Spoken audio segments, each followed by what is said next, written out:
क्या आपने कभी ये सोचा है कि जो भारत की इकोनॉमी है वो दुनिया के टॉप इकोनॉमी वाले जो देश हैं उनसे कितने पीछे हैं, हम कितने पीछे हैं। अगर हम अमेरिका की बात करें तो वो 200 साल से अधिक समय से पूरी दुनिया का लार्जेस्ट इकोनॉमी बना हुआ है। और वहीं अगर चाइना की बात करें जो सेकंड लार्जेस्ट इकोनॉमी है वो 2080 तक हमारी लेवल में था। उसके बाद उसने ऐसा क्या किया जिससे वो वर्ल्ड का जो सेकंड लार्जेस्ट इकोनॉमी बन गया। और अगर हम भारत की अगर बात करें तो वो 5वें पायदान पर है।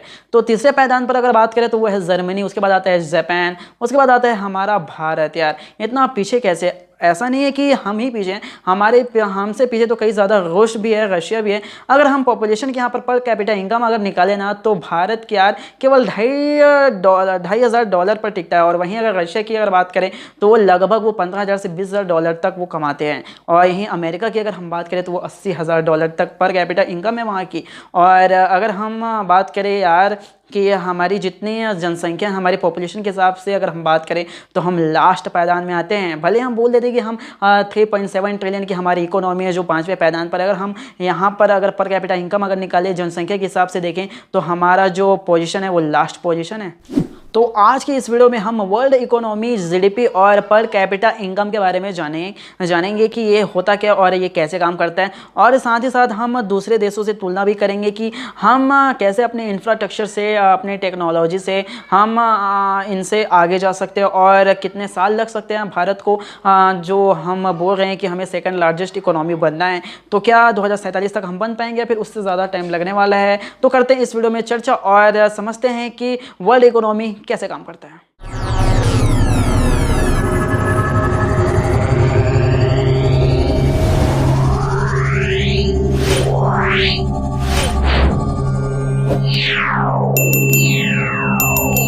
दुनिया की सबसे बड़ी अर्थव्यवस्था की बात करें तो पहले पायदान पर 200 साल से भी अधिक सालों से बना हुआ है, वो है अमेरिका। अब भाई वो इतना ज़्यादा अमीर कैसे और पहले पायदान पर बना हुआ कैसे? अगर हम बात करें तो 200 साल से शायद जितने भी आविष्कार हुए, बड़े बड़े आविष्कार हुए हैं वो शायद अमेरिका में हुए हैं। वो टेक्नोलॉजी हब है, वहाँ पर IT सेक्टर का इतना ज़्यादा मैन्युफैक्चरिंग है। और इसी के साथ साथ अगर हम बात करें तो वहाँ का जो रोड नेटवर्क भी सबसे ज़्यादा है। अगर ट्रेन नेटवर्क की अगर बात करें तो अमेरिका में सबसे ज़्यादा है। अगर हम बात करें ट्रांसपोर्ट के सेक्टर से अगर बात करें, हो सकता है वो एजुकेशन सेक्टर में अगर बात करें, हो सकता है वो टेक्नोलॉजी सेक्टर में, फाइनेंस सेक्टर में, सारी जितनी भी बड़ी बड़ी कंपनियां हैं वहीं हैं। एप्पल, टेस्ला, माइक्रोसॉफ्ट, इंटेल और जितनी भी बड़ी बड़ी कंपनीज हैं वहीं के हैं। फार्मास्यूटिकल उसमें बहुत ज़्यादा आगे अमेरिका। और उसी के साथ साथ अगर हम बात करें जैसे कि वॉल स्ट्रीट वहाँ पर अमेरिका में है। तो इतनी बड़ी बड़ी जब ट्रिलियन की जो मार्केट कैपिटलाइजेशन वाली जो कंपनीज़ हैं वो अमेरिका में है, तो जाहिर सी बात है यार जब इतनी बड़ी बड़ी कंपनीज़ हैं वहाँ पर तो वो कंपनी शायद वो जो अमेरिका है वो इतना ज़्यादा कमाएगा ही।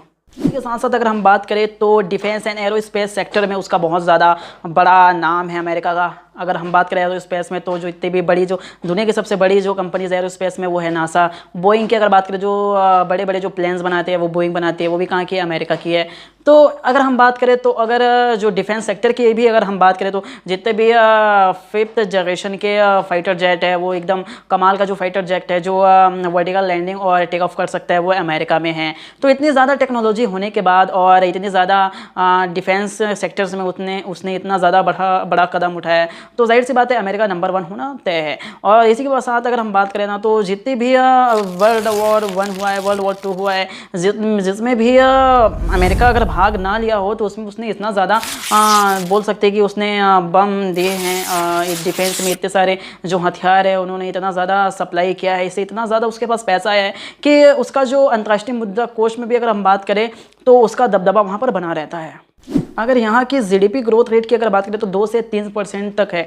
इससे तो डबल ट्रिपल हमारा जीडीपी जो ग्रोथ रेट है यार वो तो 6.5% 7% तक है। इससे फास्टली हम ग्रो कर रहे हैं, लेकिन ये इतने ज़्यादा हमसे आगे है, लगभग 8 से 9 गुना 10 गुना हमसे आगे अमेरिका। तो शायद हम पहुँच भी पाएँ या फिर नेक्स्ट अगर हम बात करें तो लगेगा यार, समय तो लगेगा बिल्कुल।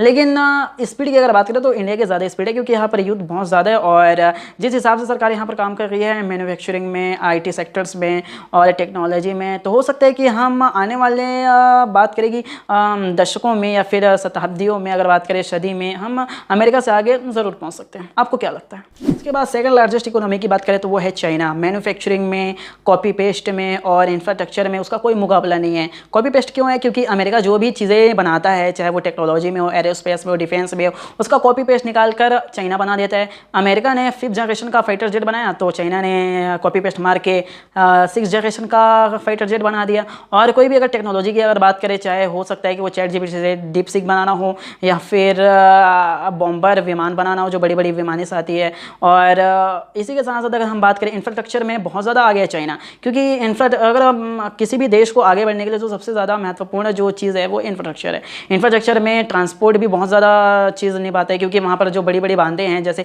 सड़कें वहाँ पर बनाई जाती है, पुल बनाई जाती है, जिस स्पीड से वहाँ पर काम हो रहा है चाइना में, उससे लग रहा है कि वो शायद अमेरिका से भी आगे निकल जाए आने वाले समय में, हो सकता है। और चाइना की अगर ग्रोथ रेट की अगर यहाँ बात करें तो 4 से 5% का यहाँ पर ग्रोथ रेट है। हो सकता है कि वो हम जो चाइना है उससे आगे ग्रोथ रेट के मामले में, स्पीड में। लेकिन चाइना का जो यूथ है यार, उसने बहुत ज़्यादा अच्छे से काम किया है और हम बोल सकते हैं कि जिस हिसाब से चाइना काम कर रहा है वो बहुत अच्छा है। अमेरिका से भी हो सकता है आगे भी निकल जाए। उसके बाद थर्ड लार्जेस्ट इकोनॉमी में बैठा है वो है जर्मनी। जर्मनी का अगर यहाँ पर जीडीपी अगर निकाल के देखें तो 4.4 का यहाँ पर इसका जीडीपी ग्रोथ है, इकोनॉमी इसका साइज़ है।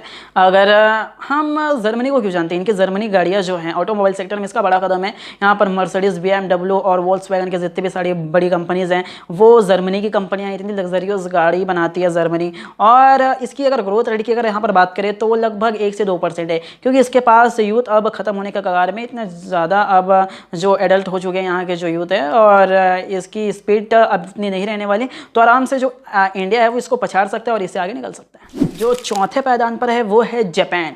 अब जापान को टेक्नोलॉजी का पावर हाउस बोला जाता है। ये तो सभी को पता है कि जापान जो टेक्नोलॉजी है वो उसमें कितना ज़्यादा आगे है। अगर यहाँ पर बात करें ऑटोमोबाइल सेक्टर में, जो यहाँ की कंपनीज़ है, होंडा है, निशान है, ये ऐसी बड़ी बड़ी कंपनीज़ है। जो टोयोटा की गाड़ीज़ है, जैसे फॉर्च्यूनर, जो भी गाड़ियाँ चलती हैं वो जापान की गाड़ियाँ हैं। और शायद इसे और इलेक्ट्रॉनिक में अगर यहाँ पर बात करें तो जो पैनासोनिक, सोनी, सैमसंग, ये सारी चीज़ें जो जापान की कंपनी है। और वर्ल्ड में अगर बात करें तो इनकी पोजीशन बहुत अच्छा है, क्योंकि इनके पास सबसे ज़्यादा यूथ तो अब बचे नहीं हैं। इसकी पॉपुलेशन की भी बात करें तो बहुत ज़्यादा कम है, लगभग 10 से 14 करोड़ की इनकी पॉपुलेशन है। और इसका जो ग्रोथ रेट है यार बहुत ज़्यादा कम है, केवल 1% के हिसाब से ग्रोथ कर रहा है। तो इससे 6 टाइम्स आगे तो हमारा इंडिया है, जिस हिसाब से हमारी स्पीड जो चल रही है। और जापान, जैसे कि मैंने बताया, यहाँ पर यूथ की बहुत ज़्यादा कमी है। उसके बाद 5वें स्थान पर अगर हम बात करें तो वो आता है हमारा भारत महान। भारत देश की यहाँ पर बात करते हैं, जिनकी सबसे पहले अगर इसकी सबसे बड़ी अच्छाई की यहाँ पर बात कर लेते हैं भारत की, तो वो है ग्रोथ रेट। जो वर्ल्ड में अगर बात करें तो सबसे ज़्यादा है, 6 से 7% तक इसकी ग्रोथ रेट है यार। जितनी स्पीड से हम चल रहे हैं उतनी स्पीड से कोई भी नहीं चल रहा है, यहाँ तक कि चाइना भी नहीं चल रहा है।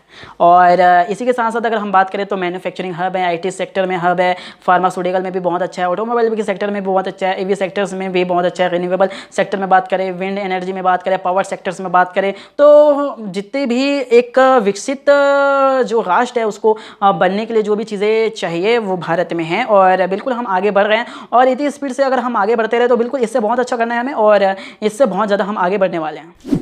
TCS, विप्रो, इन्फोसिस, ये हमारे भारत की IT सेक्टर की सबसे बड़ी बड़ी कंपनीज़ हैं। और अगर हम स्टार्टअप की बात करें तो भारत में जैसा स्टार्टअप है ना, जितनी स्पीड से ग्रोथ हो रहा है, जितने बड़े बड़े स्टार्टअप यहाँ से उभरते हुए निकल रहे हैं, वैसा दुनिया में कहीं नहीं है। क्योंकि यहाँ का स्टार्टअप जो है वो जुगाड़ू फॉर्मूला का है। अगर हम गाड़ी का अगर पेट्रोल ख़त्म हो जाए तो हम उसमें मिट्टी तेल का इंजन बना लेते हैं। हम उसमें, कई लोग बोलते हैं कि यार उसमें कुछ और चीज़ें मिलाकर पेट्रोल से अच्छा चलाया जा सकता है। उसमें हम जुगाड़ू प्रवृत्ति के इंसान हैं। क्योंकि अगर स्टार्टअप की यहाँ पर बात करें ना तो यहाँ पर स्टार्टअप बहुत ज़्यादा बढ़े हुए हैं। अगर हम बात करें 10 से 20 सालों में तो, और यहाँ की जो यूथ है वो अब धीरे धीरे समझ में आ रहा है उनको कि हम अपने जो अंधविश्वास का जो दौर है उससे धीरे धीरे करके उभर चुके हैं, और हम आगे बहुत अच्छा ग्रोथ कर रहे हैं, और इसी स्पीड से हम आगे भी बढ़ रहे हैं। अब बात करते हैं कि भारत जो है वो ऐसा ही अगर काम कर रहा है तो 2040 तक वो किस पैदान पर पहुँच सकता है, कितनी इकोनॉमी उसकी बन सकती है। अगर हम 7 से 8% की ग्रोथ रेट से अगर हम बढ़ते रहें तो लगभग 2040 तक हम $10 ट्रिलियन ट्रिलियन की इकोनॉमी पर बैठे होंगे। और जिस हिसाब से अगर पॉपुलेशन बढ़ रही है, अगर वैसा ही बढ़ता रहे तो पर कैपिटा इनकम यार बहुत कम हो सकती है। लेकिन अगर हम अपना पॉपुलेशन जो है अपने यूथ से बहुत अच्छा काम करवा सकें और अपने जो पॉपुलेशन है उसको कम से कम मिनिमाइज अगर कर सके तो हमारा जो पर कैपिटा इनकम भी है बहुत ज़्यादा होगा।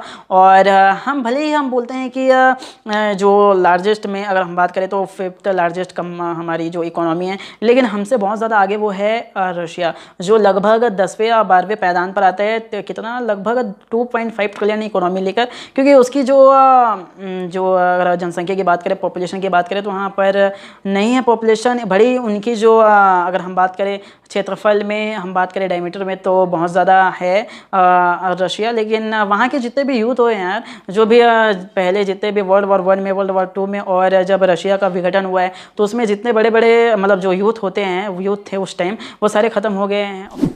मैं आशा करता हूं कि आपको ये वीडियो इन्फॉर्मेटिव लगी होगी। अगर आपको ये वीडियो इन्फॉर्मेटिव लगी हो तो वीडियो को लाइक ज़रूर कर लेना, शेयर कर सकते हैं ताकि आपकी जो फैमिलीज़, आपके जो दोस्त हैं वो हमारे इंडिया के बारे में जान सके कि हमारा जो इंडिया है वो कितनी तेज़ी से ग्रोथ रेट के मामले में ग्रो कर रहा है और आने वाले 2040 तक हम लगभग 10 से 12 ट्रिलियन की इकोनॉमी बन सकते हैं। तो लोगों को ये बताइए और चैनल को ज़रूर सब्सक्राइब कर लीजिएगा ताकि मैं जो भी वीडियो डालूँ वो आपके पास सबसे पहले पहुँच सके। तो तब तक हमें दीजिए इजाज़त, बहुत बहुत धन्यवाद रखते हैं और नेक्स्ट वीडियो में मुलाकात होगी। तब तक के लिए टेक केयर।